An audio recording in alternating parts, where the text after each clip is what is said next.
Feel the nature. Ilai Beach Meadows on Kadalur by Terranum Homes. Periyar Maniammai institute of science and technology Thanjavur BTech civil. பனி விழும் மலர் திங்கள் முதல் வெள்ளி வரை மாலை 6 மணி. உங்கள் விஜய். விக்கிரவாண்டி இடைத்தேர்தல் அதிமுக புறக்கணிச்சிருச்சு. திமுகவை பொறுத்தவரை தேர்தலுக்கு தேர்தல் ஒரு வியூகம் வகுப்பார். அங்கு பணப்பட்டு வாடா தேர்தல் தோல்விக்கு பயந்து அதிமுக அதல்ல, புறக்கணிப்பது பொது தேர்தலே அல்ல, இடைத்தேர்தல் ஒரு தேர்தல் தான். தேர்தல் எப்படின்னு தோத்துருவோம், எதுக்கு செலவுன்னு விட்டுட்டாங்க. இன்னொரு தடவை தோத்தா ஏற்கனவே வரிசையா தோத்துட்டு இருந்தோம், அந்த தோல்வியோட தோல்வியா இதுவும் சேரும், எதுக்கு அப்படின்னு விட்டுட்டாங்க. இல்ல, தோல்வி பயம் அல்ல. சின்ன கட்சி சார், நாம் தமிழர் கட்சி, அவங்க போட்டிடுறாங்க. சுயேட்சைகள் கூட தான் ஏகப்பட்ட பேர் போட்டிடுறாங்க. அவங்க எல்லாம் தைரியசாலிகள், நாங்கள் பயப்படுவோம். அப்ப இடைத்தேர்தல் எதையுமே போட்டியிட மாட்டோமா? இந்த புறக்கணிப்பு திமுக ஆட்சிக்கு எச்சரிக்கை இல்ல, தேர்தல் ஆணையத்துக்கு ஒரு எச்சரிக்கையாக. நீங்க மட்டும் தானே புறக்கணிக்கிறீங்க, மற்ற எதிர்கட்சிகள் எல்லாம் புறக்கணிச்சா பரவாயில்ல. இல்ல, அதுதான் அதாவது விக்கிரவாண்டி நிர்வாகிகளுக்கும் சரி, தமிழ்நாடு முழுக்க இருக்கிற நிர்வாகிகளுக்கும் சரி, மற்ற கட்சியெல்லாம் வேலை செஞ்சுட்டு இருக்கோம். அதை வேடிக்கை பார்க்கிற இடத்துல இடைத்தேர்தலில் அவங்க என்ன பண்றாங்க, முழு பலத்தையும் அந்த தொகுதியிலே அவர்கள் நம்ம முழு பலத்தையும் ஆட்சியாளர்கள் அந்த முழு பலத்தையும் செலுத்துகிறார். 30 அமைச்சர் இருந்தாங்கன்னா 30 முன்னாள் அமைச்சர் வைப்போம். திமுகவுக்கு நிகரான கட்சி அண்ணா திமுக என்பதல்ல, திமுகவை விட மக்கள் ஆதரவு உள்ள கட்சி, கட்டமைப்பு உள்ள கட்சி, அதிகப்படியான ஆண்டுகளான கட்சி, அவ்வளவு பிரம்மாண்டமான பெரிய கட்சி போட்டிட்டு இருக்கலாமே. திராவிட முன்னேற்ற கழகத்தினுடைய கூட்டணி 2026 சட்டமன்ற தேர்தலிலே பல கட்சிகள் அதிலிருந்து வெளியேறுவதற்கான வாய்ப்பு இருக்கிறது. வாய்ப்பு இருக்கா, இல்ல வாய்ப்பை உருவாக்குவீங்களா? அங்க மைனஸ் ஆனா எங்களுக்கு பிளஸ் ஆகும். மீண்டும் பாஜக கூட வரலாம்ல, 2 வருஷம் இருக்கு, எதுவும் நடக்கலாம். சொன்ன மாதிரி இன்றைய சிறப்பு நேர்காணலில் நம்மோடு இருக்கக்கூடியவர் அதிமுகவின் திரு செம்மலை அவர்கள். வணக்கம் சார். வணக்கம். விக்கிரவாண்டி இடைத்தேர்தல் அதிமுக புறக்கணிச்சிருச்சு. ஒரு தேர்தல்னால் போட்டி இருக்கணும், என்னதான் இருந்தாலும் நம்ம ஒரு பெரிய கட்சி, நம்ம களத்தில் இருந்து செயல்பட்டுருக்கணும் அப்படின்ற விமர்சனங்கள் வருது. அதுவும் அதன் பிறகு கள்ளக்குறிச்சியில் இப்படியான ஒரு நிகழ்வு நடந்த பிறகு களத்தில் இருந்திருந்தால் அது இன்னும் அதிமுகவிற்கு ஒரு முக்கியத்துவம் வாய்ந்த ஒரு விஷயமாக இருந்திருக்கும்னுலாம் பேசப்படுது. கள்ளக்குறிச்சி கருணாபுரம் விசச்சாராய நிகழ்வுக்கு முன்பே எங்களுடைய கழகத்தினுடைய பொதுச் செயலாளர் மாண்பு எடப்பாடியார் அவர்கள் இந்த இடைத்தேர்தலிலே போட்டியிடுவதில்லை, புறக்கணிக்கப் போகிறோம் என்று அறிவித்துவிட்டார். பல விமர்சனங்கள் இருந்தாலும் நாங்கள் எடுத்த முடிவு எங்களை பொறுத்தவரையில் சரியான முடிவாகத்தான் நாங்கள் கருதுகிறோம். திராவிட முன்னேற்றக் கழக ஆட்சியிலே நடைபெறுகிற இடைத்தேர்தல் ஜனநாயக முறைப்படி நடக்காது. அதாவது ஜனநாயக முறைப்படி மட்டுமல்ல, மக்கள் தங்களுடைய விருப்பப்படி கூட வாக்களிக்க முடியாத சூழல் ஏற்படும். அப்படின்னா இடைத்தேர்தல் எதுவுமே நம்ம போட்டியிட முடியாதுல்ல சார்? இல்லை, நம்ம பல இடைத்தேர்தல்கள் போட்டியில அதிமுக மேலேயும் இதே மாதிரி திமுக எதிர்கட்சியாக இருக்கும்போது சொல்லுவோம். நீங்கள் சொல்வது முழுக்க சரி. பல இடைத்தேர்தலை போட்டியிட்டு இருக்கிறோம், சில இடைத்தேர்தல்களை நாங்கள் தவிர்த்தும் இருக்கிறோம். உதாரணத்திற்கு சொல்ல வேண்டும் என்று சொன்னால், திராவிட முன்னேற்றக் கழக ஆட்சியிலே, அதாவது தெற்கே மதுரை மாவட்ட திருமங்கலம் தேர்தல், அந்த தேர்தலை அவர்கள் சந்தித்த போது அந்த தேர்தலுக்கான ஒரு ஃபார்முலாவையே வகுத்தார்கள். உங்களுக்கு நன்றாக திருமங்கலம் ஃபார்முலான்னு சொல்லுவாங்க. காரணம், தேர்தலிலே வாக்காளர்களுக்கு பணம் கொடுப்பது தேர்தல் ஆணையத்தினுடைய சட்டப்படி அது குற்றம். ஆனால் அந்த திருமங்கலம் தேர்தலிலே திராவிட முன்னேற்றக் கழகம் வீட்டுக்கு வாக்குகளுக்கு, அதாவது டோர் டெலிவரி என்று சொல்வார்களே, அப்படி விநியோகித்து அந்த தேர்தலில் வெற்றி பெற்றார்கள். அது மட்டுமல்ல, ஈரோடு இடைத்தேர்தல் உங்களுக்கு தெரியும். ஈரோடு கிழக்கு திமுகவை பொறுத்தவரையில் தேர்தலுக்கு தேர்தல் ஒரு வியூகம் வகுப்பார்கள். அங்கு பணப்பட்டு வாடா திருமங்கலத்தில். ஈரோட்டில் என்ன செய்தார் என்று சொன்னால், நாங்கள் எல்லாம் பிரச்சாரத்துக்கு போய் வாக்காளர்களை வீடுகளிலே சந்தித்து வாக்குகளை பெற முடியாத அளவிற்கு வாக்காளர்களை காலையிலே கொண்டு வந்து ஒரு பட்டியலை போட்டு அடைப்பது போல் அடைத்து காலையில் உணவு, மதியம் சாப்பாடு, இரவு சாப்பாடு கொடுத்து இரவு 9 மணிக்கு மேல் வீட்டுக்கு அனுப்புகிற அந்த சூழ்நிலையிலே நாங்கள் சந்தித்தோம். காரணம், அந்த தேர்தலில் நானும் அங்கே பணியாற்றினேன். அந்த அனுபவம் வாக்காளர்களை நாங்கள் சந்திக்க முடியவில்லை. வாக்காளர்களை அவர்கள் ஒரு இடத்திலே, ஒரு மண்டபத்திலோ அல்லது ஒரு இடம் இருக்கிற இடத்துல பந்தல் போட்டு அடைத்து வைத்து அவர்களுக்கு வேண்டிய வசதிகள் எல்லாம் செய்து கொடுத்து அப்படி நாங்கள் வாக்காளர்களே சந்தித்து வாக்குகளை கேட்க முடியாத அளவிற்கு ஒரு நிலைமை ஏற்பட்டது. சார் ஜனநாயகத்தில் அதை எதிர்த்து போராடலாம்ல, தேர்தல் கமிஷனில் சொல்லலாம், தேசிய தேர்தல் ஆணையம் நேஷனல் எலெக்ஷன் கமிஷன் கொண்டு போகலாம், அதை எதிர்த்தும் போராடலாம்ல. நீங்கள் சொல்லுவது முழுக்க முழுக்க சரி. அந்த ஈரோட்டு தேர்தலிலே நாங்கள் ஒரு 4 முக்கிய நிர்வாகிகள், மாவட்ட ஆட்சித்தலைவரையும் பார்த்தோம், கார்ப்பரேட் தலைவர்களையும் பார்த்தோம், எஸ்பிகளையும் பார்த்தோம், எல்லோரையும் பார்த்தோம். மக்கள் விருப்பப்பட்டு இருக்குன்னு சொல்ல பண்ண முடியாது. அது மக்களாக அதை தவிர்த்தாலே தவிர அதிகாரிகளை ஒன்றும் செய்ய முடியாது. நாங்கள் நாங்கள் புகார் கொடுத்த போது ஒரு சில நாங்கள் சொன்னோம், அனுமதி இல்லாமல் ஒரு மண்டபத்தை அடைத்து வைத்திருக்காங்க, அனுமதி இல்லாமல் இந்த செட்டு போட்டிருக்காங்கலாம் சொன்னோம். ஒரு சிலதை நீக்கினார்கள், அதிகாரிகளும் நீக்கினார்கள். ஆனால் இதை நீக்கிவிட்டு அடுத்த இடத்துல போடும்போது அதிகாரிகளை நாம் குறை சொல்லி பிரயோஜனம். புரியுது சார். இப்போ எப்படி வந்துடுதுன்னா, தேர்தல் தோல்விக்கு பயந்து அதிமுக இல்லை அது அல்ல. அதாவது தேர்தல் எங்களுடைய அனைத்து இந்திய அண்ணா திராவிட முன்னேற்ற கழகத்தை பொறுத்தவரையில் புரட்சித் தலைவர் எம்ஜிஆர் காலமாகட்டும் சரி, புரட்சித் தலைவர் அம்மா அவர்கள் காலமாகட்டும் சரி, அல்லது இப்பொழுது எங்களுடைய பொதுச் செயலர் காலமாகட்டும் சரி, தேர்தலை கண்டு நாங்கள் பயப்படுவர்களே அல்ல. தேர்தல் நியாயமாக முறையாக தேர்தல் ஆணையம் நடத்தினால் நிச்சயமாக நாங்கள் பங்கு பெறுகிறோம். பென்னாகரம் இடைத்தேர்தலில் அதிமுக டெபாசிட் போச்சு, 3வது இடத்துக்கு தள்ளப்பட்டுச்சு. ஆனாலும் அதுக்கு அடுத்த சட்டமன்ற தேர்தலில் ஜெயிக்க முடியுது. அந்த அளவுக்கு வலிமையான கட்சி தான், ஒரு தேர்தலை வச்சு ஒப்பிட முடியாது தான். ஆனால் களத்தில் நம்ம இருக்கோம், நாங்கள் களத்தை பயன்படுத்துகிறோம். என்ன இன்னல் வந்தாலும் எவ்வளவு சிக்கல் வந்தாலும் களத்தில் தான் நாங்கள் இருப்போம்னு காட்டுறதுக்கான ஒரு இடம் இல்லை இடைத்தேர்தல். நீங்கள் பெண்ணாகர தேர்தலிலே நாங்கள் தோல்வியுற்றதை பற்றி சொல்லுகிறீர்கள். அதே போல் திராவிட முன்னேற்ற கழகத்திற்கும் பல தோல்விகள், ஆர்கே நகரில் தோத்தாங்க, ஆனாலும் நிற்கிறது தானே சார் அங்கே. இல்லை அதுதான் பெரிய கட்சியினுடைய வலிமை. ஒன்றை புரிந்து கொள்ள வேண்டும், அதாவது நாங்கள் புறக்கணிப்பது பொது தேர்தலை அல்ல, இடைத்தேர்தல். ஒரு தேர்தல் தான். செலவு வந்து எதுக்கு அப்படின்னு நினச்சி விட்டுட்டாங்க. தேர்தல் எப்படின்னு தோற்றுருவோம், எதுக்கு செலவுன்னு விட்டுட்டாங்க. ஸோ இன்னொரு தடவை தோற்றா ஏற்கனவே வரிசையாக தோத்துட்டு இருந்தோம், அந்த தோல்வியோட தோல்வியாக இதுவும் சேரும் எதுக்கு அப்படின்னு விட்டுட்டாங்க. இல்லை தோல்வி பயம் அல்ல. இன்னொரு சொல்லுகிறேன், விக்கிரவாண்டி தேர்தலை பொறுத்தவரை சென்ற தேர்தலிலே எங்களுடைய வாக்கு சதத்தை நிரூபித்து விட்டோம். எங்களுக்கும் திராவிட முன்னேற்ற கழகத்திற்கும் ஒரு 6000 வாக்குகள் வித்தியாசம் தான். எனவே நாங்கள் நிரூபித்து விட்டோம், அங்கே செல்வாக்குள்ள தொகுதி என்பதை நிரூபித்து விட்டோம். நான் சொல்லுவது முறையாக தேர்தலை நடத்த மாட்டார்கள். தேர்தலிலே சின்ன கட்சி சார், நாம் தமிழர் கட்சி புது கட்சி, இப்போ தான் அங்கீகாரம் வாங்கியிருக்காங்க. இந்த 2024 மேலே தான் அங்கீகாரத்துக்கான ஒரு வாய்ப்பே அவங்களுக்கு கிடச்சிருக்கு. ஜூன் 4 ரிசல்ட்டில் தான் அவங்க போட்டிடுறாங்க சார். அவராவது ரெஜிஸ்டர்டு பார்ட்டி, அதாவது தேர்தல் ஆணையத்திலே பதிவு செய்யப்பட்ட கட்சி. திரு சீமான் அவர்கள் ஒருங்கிணைப்பாளர் இருந்து நடத்துகிறார். இப்போ சுயேட்சைகள் கூட தான் ஏகப்பட்ட பேர் சுயேட்சைகள் போட்டிடுறாங்க. அதனால் அவங்கெல்லாம் தைரியசாலிகள், நாங்கள் பயப்பட. இன்னொன்று சொல்கிறேன், ஒரு உதாரணத்துக்கு சொல்கிறேன், உங்களுக்கு விளக்கத்திற்காக சொல்கிறேன். சென்னை கார்ப்பரேஷனில் முந்தி நடந்த தேர்தலிலே என்ன நடந்தது? Booth capturing. அந்த வழக்கு எங்களால் சமாளிக்க முடியவில்லை, அவரை எதிர்கொள்ள முடியவில்லை. அவருடைய ஆட்சி காலத்திலாம் நடந்தது. நீதிமன்றம் சென்றோம். அதாவது உயர்நீதிமன்ற நீதிபதி அவர்களே கிட்டத்தட்ட ஒரு 100 வார்டுகளுக்கு மறு தேர்தலுக்கு உத்தரவிட்டார். அதாவது அங்கே வந்து பூத் கேப்சரிங்கே நடந்தது சார். வாய்ப்பு இருக்குது, நீதிமன்றம் நாடலாம், நம்ம நிலைநாட்டலாம். எல்லாமே போராட்டம் தானே சார், எல்லாமே மக்களை சென்றடைகிறதுக்கான. தேர்தல் முடிந்த பிறகு தேர்தல் வழக்காகத்தான் போட முடியுமே ஒழிய மறு தேர்தலுக்கு வாய்ப்பு இருக்குல்ல, மறு வாக்குப்பதிவுக்கு வாய்ப்பு இருக்கு. கார்ப்பரேஷன்ல கிட்டத்தட்ட ஆர்கே நகர்ல 2 தடவை தள்ளி எல்லாம் போச்சு இல்ல, 100 வார்டுகளுக்கு அப்படித்தான் நடந்தது. இல்லை நான் எதுக்கு சொல்றேன்னா எப்படி நடந்தது என்பதற்கு ஒரு உதாரணம். அப்ப இடைத்தேர்தல் எதையுமே போட்டியிட மாட்டோமா இனி?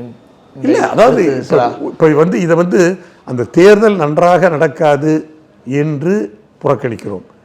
இந்த புறக்கணிப்பு திமுக ஆட்சிக்கு எச்சரிக்கை இல்லை, தேர்தல் ஆணையத்துக்கு ஒரு எச்சரிக்கையாக. ஆக தேர்தல் ஆணையம் இந்த நாங்கள் என்ன புறக்கணிப்புக்கு என்னென்ன காரணங்களை சொல்லுகிறோமோ அந்த காரணங்களை அவர்கள் ஏற்றுக்கொண்டு உள்வாங்கி கொண்டு அடுத்த இடைத்தேர்தலோ பொது தேர்தலோ அது நடைபெறாமல் தடுப்பதற்கு இதை ஒரு எச்சரிக்கையாக அவர்கள். சார் நீங்கள் மட்டும் தானே புறக்கணிக்கிறீங்க, மற்ற எதிர்கட்சிகள்லாம் புறக்கணிச்சா பரவாயில்ல. பாஜக கூட்டணி போட்டிடுறாங்க, இல்லை நாம் தமிழர் கட்சி நிற்கிது. அப்போ அவங்களாம் இதை யாரும் ஏற்றுக்கல. அதுதான் அதாவது அவங்களுக்கு வந்து ஓட்டு சதவிகிதத்தை அதிகப்படுத்துவதற்கான கட்சிகள் ஒவ்வொரு தேர்தலும். நாங்கள் வெற்றி வாய்ப்பு உள்ள கட்சி, வெற்றி வாய்ப்பை பெற இருக்கிற கட்சி.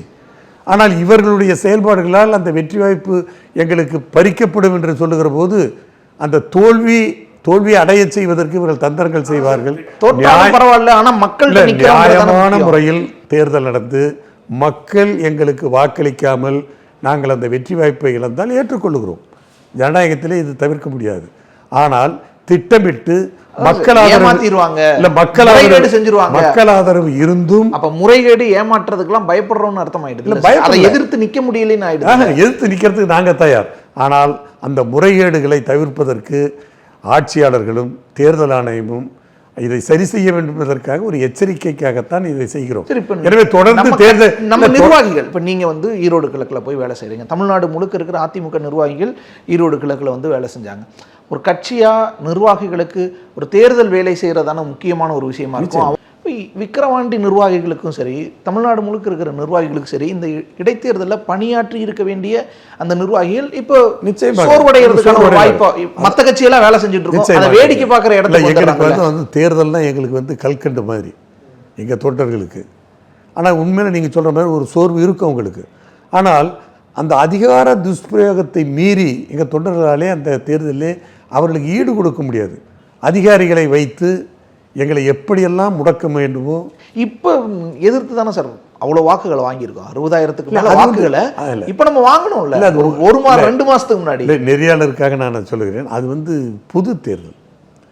இடைத்தேர்தலில் அவங்க என்ன பண்ணுறாங்க, முழு பலத்தையும் அந்த தொகுதியிலே அவர்கள் நம்ம முழு பலத்தையும் ஆட்சியாளர்கள் அந்த முழு பலத்தையும் செலுத்துகிறார். 30 அமைச்சர் இருந்தாங்கன்னா 30 முன்னாள் அமைச்சரை வைப்போம். எந்தெந்த வார்டுக்கு எந்தெந்த அமைச்சர் போடுறாங்களோ அவருக்கு நிகரான முன்னாள் அமைச்சரை போடுவோம். இப்பொழுது கூட பாமக வேட்பாளர் பாமக கட்சியினுடைய தலைவர் என்ன சொல்லுகிறார், அந்த தொகுதியில் 30க்கும் மேற்பட்ட அமைச்சர்களை களமிறக்கி அதாவது ஒரு பகுதிக்கு 5 அமைச்சர்கள் வைத்து தேர்தல் நாங்கள் தேர்தல் பணி செய்வதை முடக்குகிறார்கள் என்றதெல்லாம் குற்றச்சாட்டு. Right sir. அவங்க பாமக ஓகே, முன்னாள் அமைச்சர்கள் இல்லாத கட்சி, நாடாளுமன்ற அமைச்சர்கள் மட்டும்தான் அவங்களுக்கு இருந்தாங்க, மத்திய அமைச்சர்கள் மட்டும்தான் முன்னாள் அமைச்சர்கள் இருக்காங்க. Right, okay. ஆனால் நம்ம அப்படி இல்லை. திமுகவுக்கு நிகரான முன்னாள் அமைச்சர்கள் இருக்காங்கல்ல. திமுகவில் எவ்வளோ பவர்ஃபுல்லான செகண்டரி லீடர்ஸ் இருக்காங்களோ நம்மகிட்ட இருக்காங்கல்ல. அவங்க ஒரு பகுதிக்கு 5 மினிஸ்டர்ஸ் வைக்கிறாங்களா, நம்ம முன்னாள் மினிஸ்டர் வைப்போம். அவங்க ஒரு சுகாதாரத்துறை அமைச்சர் வைக்கிறாரா, நம்ம முன்னாள் சுகாதாரத்துறை அமைச்சர் வைப்போம். அவர் ஒரு உள்ளாட்சித்துறை அமைச்சர் வைக்கிறாங்க, நம்ம முன்னாள் உள்ளாட்சித்துறை அமைச்சர். சொல்வதை போல திமுகவுக்கு நிகரான கட்சி அண்ணா திமுக என்பதல்ல. அது நம்பர் 1 கட்சி. திமுகவை விட மக்கள் ஆதரவுள்ள கட்சி, கட்டமைப்பு உள்ள கட்சி.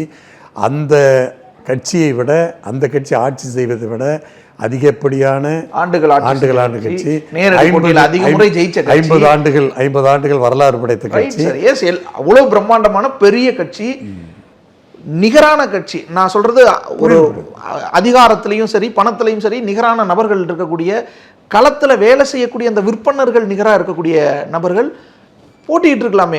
2 மினிஸ்டரா நாங்கள் 2 முன்னாள் மினிஸ்டர் வைப்போம் அப்படின்னு அந்த இது இருந்திருக்கலாம்ல. எங்களுக்கு போட்டியிடுவதற்கு எந்த தயக்கமோ பயமோ அச்சமோ கிடையாது. ஒருவேளை இப்படியா சார், பாமகவுக்கும் வலுவான ஒரு பகுதி, ஏதோ பொது தேர்தலுங்கும் போது நம்ம ஒரு 60,000 ஓட்டு வாங்கிட்டோம். இப்போ இடைத்தேர்தல்னு வரும்போது பாமக கொஞ்சம் விகரசாக வேலை செஞ்சு அவங்க அதிகமான ஓட்டு வாங்கிட்டாங்கன்னா, அல்லது நமக்கு கொஞ்சம் ஈக்குவலான ஓட்டு வாங்கிட்டாங்க கூட, போட்டி நாளைக்கு 26 தேர்தலில் நம்ம தலைமையில் கூட்டணி அமைக்கிறதுல மறுபடியும் பிரச்சனை வரலாம். இப்போ இந்த 24 தேர்தலில் இருந்த மாதிரியே, இல்லை பாஜக கூட்டணி இன்னும் வலுவாயிரலாம். ஸோ அதுக்கு எதுக்கு வாய்ப்பு ஏற்படுத்தி கொடுத்துட்டு நம்ம இந்த பொது தேர்தல் கணக்கையே வச்சு பேசிப்போம். அந்த எண்ணம் அல்ல. அதாவது விக்கிரவாண்டி தொகுதியிலே எங்களுடைய வேட்பாளர் முந்தைய தேர்தலிலே போட்டியிட்டு கிட்டத்தட்ட 45,000 வாக்குகள் வித்தியாசத்தை வெற்றி பெற்றதற்கு பாமக பலமாக கொஞ்சம் ஒத்துழைப்பு இருந்தது. பாமகவினுடைய வாக்குகள் எங்களுக்கு கிடைத்ததில் அந்த மிகப்பெரிய வெற்றியை பெற்றோம். ஆனால் இப்பொழுது நடைபெற்ற தேர்தலிலே அந்த வாக்கு வித்தியாசம் நாங்கள் பெற முடியவில்லை என்றாலும் அந்த 6,000 வாக்குகள் என்ற அளவுக்கு நாங்கள் இருக்கிறோம். எனவே அதில் அப்போது பாமக இல்லை, இப்பொழுது பாமக இல்லை. இப்போ பாமகவும் போட்டிட்டு இருந்தாங்க, அவங்க 30,000 ஓட்டுக்குள்ள இருந்தாலும் அந்த டிஃபரன்ஸை குறைச்சிருக்கிறோம். எனவே மறுபடியும் ஏறிடக்கூடாது. அதான் இப்போ இந்த டிஃபரன்ஸை பார்க்கும்போது முழுக்க பாமகக்கு எங்களை விட அதிகம் வாக்குகள் கிடைத்துவிடும் என்ற அந்த அச்சம் எங்களுக்கு தேவையில்லை. பாமக இல்லாமல், பிஜேபி இல்லாமல், சீமான் தனித்து போட்டியிட்டும் நாங்கள் பெற்ற வாக்குகள் எங்களுடைய கட்சியினுடைய வாக்கு சதவீதம் அதான் அதை வச்சு மட்டுமே எடுத்துக்கிட்டோம். இங்கே இடைத்தேர்தலுக்கு வந்து ஒருவேளை நம்பர் மாறுச்சுன்னா எதுக்கு நம்ம வைக்கிற டேட்டா அதாவோடய இருக்கட்டும். அது நல்ல டேட்டா கிடைச்சிருக்கு, மெயின்டைன் பண்ணி. அதாவது ஊடகவியாளர் என்ற வகையில் உங்களுடைய பார்வை வேறு விதமாக இருக்கிறது. எங்களுக்கு அந்த அச்சம் கிடையாது. நாங்கள் தனித்து நின்றே இந்த வாக்கு சதவீதத்தை பெற்றிருக்கிறோம். வாக்கு சதவீதத்தை தக்க வைத்திருக்கிறோம், அதிகப்படுத்தி இருக்கிறோம். அதனால தான் இப்போ இந்த நாடாளுமன்ற தேர்தலை எடுத்துக்கொண்டால் கூட நாங்கள் 40 இடங்களிலே வெற்றி வாய்ப்பை இழந்தோம், பாண்டிச்சேரி புதுச்சேரி உட்பட என்று நீங்கள் எடுத்துக்கொண்டால் கூட நான் பல பேட்டிகளில் சொல்லியிருக்கிறேன். அதாவது எங்களுடைய வாக்கு சதவீதம் முன்பை விட 1.4% கூடியிருக்கிறது. நம்ம போட்டிட்டு இடம் அதே போல் இல்லை இருக்கட்டும், அது இப்போ எங்கள் ஓட்டு டிரான்ஸ்ஃபர் ஆகுதில்லை மற்ற கட்சிக்கு. அதே போல் திமுக ஒரு கிட்டத்தட்ட 6.5% வாக்கு வித்தியாசம் வாக்குகளை இழந்திருக்கிறார்கள். கூட்டணியாக நிச்சயமாக இழந்திருக்கிறார்கள். எனவே எங்களுடைய சதவீதம் கூடியிருக்கிறது, அவருடைய சதவீதம் குறைந்திருக்கிறது. எனவே எங்களுடைய மூணாவது தேசிய ஜனநாயக கூட்டணி அவங்களுடைய ஓட்டு ஏறி இருக்கு. 18% நெருக்கத்தில் வராங்க, 2வது இடத்துக்கு நெருக்கத்துக்கு வராங்க. பார்த்தீங்கன்னா திரு சீமான் அவர்கள் கூட வளர்றாரு. முந்தி வந்து ஒரு தொகுதிக்கு 5000 வாக்குகள் தான் பெற முடிந்தது. இப்பொழுது கிட்டத்தட்ட 10,000 அளவுக்கு வந்திருக்கிறது. அது ஒரு வளர்ந்து வருகிற கட்சி என்று கூட நம்ம எடுத்துக்கொள்ளலாம். எனவே எங்களை பொறுத்தவரை நீங்கள் துருவி கேட்டாலும் நாங்கள் தேர்தலுக்கு பயப்படுவர்கள் அல்ல, அச்சப்படுவர்கள் அல்ல. எங்களுடைய வாக்கு சதவீதம் குறையவில்லை, கூடியிருக்கிறது. எனவே நாங்கள் இந்த தேர்தலை புறக்கணித்ததற்கு காரணம், முறையாக தேர்தலை இந்த ஆட்சியாளர்கள் நடத்த மாட்டார்கள். தேர்தல் ஆணையமும் இந்த குறைபாடுகளை, இந்த அதாவது தேர்தல் தில்லுமுள்ளுகளை தடுக்க தவறிவிடுவார்கள். எனவே இதை போட்டியிடுவதே வீண் வேலை என்பதைத்தான் நாங்கள் எண்ணி பார்த்து எங்களுடைய பொதுச் செயலாளர் இந்த இடைத்தேர்தலை மட்டும் புறக்கணித்திருக்கிறார்கள். ஆனால் எங்களுடைய இலக்கு 2026 தேர்தல் தான் எங்களுடைய இலக்கு. இதை வச்சு அதை கணிக்க மாட்டாங்களா? இதுலேயே போட்டி இல்லை, இல்லை அது பொது தேர்தலுக்கும் இதுக்கு நம்ம சம்பந்தமே இல்லை. அதனால் அந்த எங்களுடைய இலக்கு 2026. அந்த இலக்கை நோக்கி செயல்கிற போது கூட்டணி எங்கள் பக்கம் பலம் பெறக்கூடிய வாய்ப்பு இருக்கிறது. திமுக கூட்டணி உடைவதற்கான வாய்ப்பு இருக்கிறது. உடையும் நிச்சயமாக. நீங்கள் இப்பொழுது உங்களோட, அதாவது நம்முடைய ஊடகத்திலிருந்து சொல்லுகிறேன், திராவிட முன்னேற்ற கழகத்தினுடைய கூட்டணி இப்பொழுது தக்க வைத்து கொண்டிருக்கிறாரே தவிர 2026 சட்டமன்ற தேர்தலிலே பல கட்சிகள் அதிலிருந்து வெளியேறுவதற்கான வாய்ப்பு இருக்கிறது. அது போன்ற சூழ்நிலை நிச்சயமாக ஏற்படும். வாய்ப்பு இருக்கா, இல்லை வாய்ப்பை உருவாக்குவீங்களா? நிச்சயம். அதாவது அங்க மைனஸ் ஆனா எங்களுக்கு பிளஸ் ஆகும். இல்ல அங்க மைனஸ் பண்ணுவீங்களா? பண்றதுக்கு வேலை செய்வோம். தேர்தல் கணக்கு என்பது திமுக மைனஸ் என்றால் எங்களுக்கு கரெக்ட் சார். அதை இயல்பா செய்வோமா இல்ல நாம கூப்பிட்டுக்கு போறோமான்னு இல்லை, அது வந்து வேற வழியில் அங்கிருந்து பண்ண எங்ககிட்ட தான் வந்தாகணும். அதனால எங்களுடைய கூட்டணி பலப்படுவதற்கான வாய்ப்பு இருக்கிறது. மீண்டும் பாஜகவை கூட வரலாம்ல? யார்? இல்லை அது வந்து முடிவு செய்யப்பட்ட இனிமேல் எந்த காலத்திலும் பிஜேபியோடு கூட்டணி இல்லை என்ற முடிவை எங்களுடைய கட்சி, எங்களுடைய பொதுச் செயலர் தெளிவாக எடுத்துட்டாரு. அவர்கள் வருவதற்கான இல்லை, தேர்தல் 2 வருஷம் இருக்கு, எதுவும் நடக்கலாம். சொன்ன மாதிரி சில கட்சிகளோடு நாங்கள் சேருவதால் எங்களுக்கு இழப்பு ஏற்படுகிறது. நான் எந்த கட்சி என்று குறிப்பிட்டு சொல்ல விரும்பவில்லை. ஒரு சில கட்சிகளோடு சேருகிற போது எங்களுடைய வாக்கு வங்கி சில நேரங்களிலே பாதகமாக போய்விடுகிறது. நீங்கள் உங்களுக்கு தெரியும் நான் யாரை குறிப்பிட்டு சொல்கிறேன். உள்ள சில கட்சிகள், இப்போ உதாரணத்துக்கு சொல்லுகிறேனே, இப்போ பிஜேபியோடு சேர்ந்தால் வெளிப்படையாகவே சொல்லுகிறேன், சிறுபான்மையர் ஓட்டு எங்களுக்கு வருவது தடுக்கப்படுகிறது. அதே போல் பிஎம்கேவோடு சேர்கிற போதும் சில சங்கடங்கள் இருக்கிறது.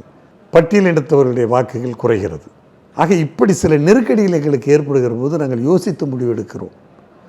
எங்களுக்கு, அதாவது கூட்டணி எங்களுக்கு அவசியம், ஆனால் அந்த கூட்டணியிலே சேர்கிற கட்சியினாலே எங்களுடைய வாக்குகள், எங்களுடைய வாக்கு வங்கி எந்த காலத்திலும் பாதிப்பு ஏற்பட்டுவிடக்கூடாது என்பதில் நாங்கள் எச்சரிக்கையாக இருக்கிறோம். அதனால தான் எங்களுக்கு சில நேரங்களிலே கூட்டணி அமைப்பதிலே எங்களுக்கு சில சிக்கல்கள் ஏற்படுகிறது. ஆனால் 2026 பொறுத்தவரையிலே ஆளுகிற திராவிட முன்னேற்ற கழக ஆட்சியின் மீது இருக்கிற மக்களுடைய அதிருப்தி, இவர்கள் என்னதான், அதாவது உதவித்தொகை, அந்த உதவி இந்த உதவி என்று மக்களுக்கு கொடுத்தாலும் இன்றைக்கு மக்கள் வெளிப்படையாக என்ன பேசுகிறார் என்று சொன்னால் இந்த விலைவாசி உயர்வு, கட்டண உயர்வு, மின் கட்டண உயர்வு, சொத்து வரி உயர்வு, இது போன்ற வரி உயர்வுகளால் ஒரு குடும்பத்திற்கு ஒரு 4000, 6000, 8000 என்கிற அளவிற்கு கூடுதல் சுமையை மக்கள் மத்தியிலே, மக்கள் தலையிலே சுமத்தி ஒரு 1000, 2000 இலவசம் என்ற பெயரிலே கொடுத்து நம்மை ஏமாற்றுகிறார்கள் என்று மக்கள் இப்பொழுது உணர தலைப்பட்டு விட்டார்கள். எனவே இனிமேல் இவர்கள் கொடுக்கிற அந்த 1000, 2000 உதவித்தொகை நிற்காது. மக்கள் கணக்கு போடுவது 6000, 8000 அளவிற்கு இவர்கள் வரி கட்டண உயர்வு மூலமாக நம் தலையிலே சுமத்தி நம்மிடம் வாங்கி நமக்கே நம்முடைய பணத்தை இலவசமாக கொடுக்கிறார்கள் என்பதை இப்போ நாங்கள் செய்கிற பிரச்சாரத்தின் மூலமாக மக்கள் உணர தலைப்பட்டு விட்டார்கள். எனவே இந்த ஆன்டி இன்கும்பன்ஸ் என்பது நிச்சயமாக ஒரு ஆளுங்கட்சிக்கு எப்பொழுதுமே ஒரு ஆன்டி இன்கும்பன்ஸ் இருக்கும். அது மிகப்பெரிய அளவிலே அவர்களுக்கு பாதிப்பை ஏற்படுத்தும். அப்பொழுது ஆல்டர்னேட்டிவ், ஆட்சிக்கு மாற்று கட்சி எது என்று சொல்லுகிற போது நிச்சயமாக தமிழ்நாட்டிலே இருக்கிற மற்ற கட்சிகளை விட எங்களுக்கு திமுகவுக்கு மாற்று அனைத்து இந்திய அண்ணா திராவிட முன்னேற்றக் கழகம், எனவே அதற்கு வாக்களிக்க வேண்டும் என்கிற அந்த ஒரு மன தெளிவு 2026 மக்களுக்கு ஏற்படும். எனவே மக்கள் ஆதரவோடு 2026 எங்களுடைய ஆட்சி நிச்சயமாக அமையும். எங்களுடைய பொதுச் செயலாளர் முதலமைச்சராவதற்கு அது ஒரு வாய்ப்பாக இருக்கும். நிச்சயமாக அவர் முதலமைச்சராவது உறுதி. அந்த நம்பிக்கையில் தான் நாங்கள் இருக்கிறோம். அதற்கான ஒரு ஸ்ட்ராட்டஜியாகவும் இந்த இடைத்தேர்தல் புறக்கணிப்பு நிச்சயமாக. Feel the nature. Ilai Beach Meadows on Kadalur by Taranam Homes. Periyar Maniammai institute of science and technology Thanjavur, BTech civil. பனி விழும் மலர் திங்கள் முதல் வெள்ளி வரை மாலை 6 மணி. உங்கள் விஜய்.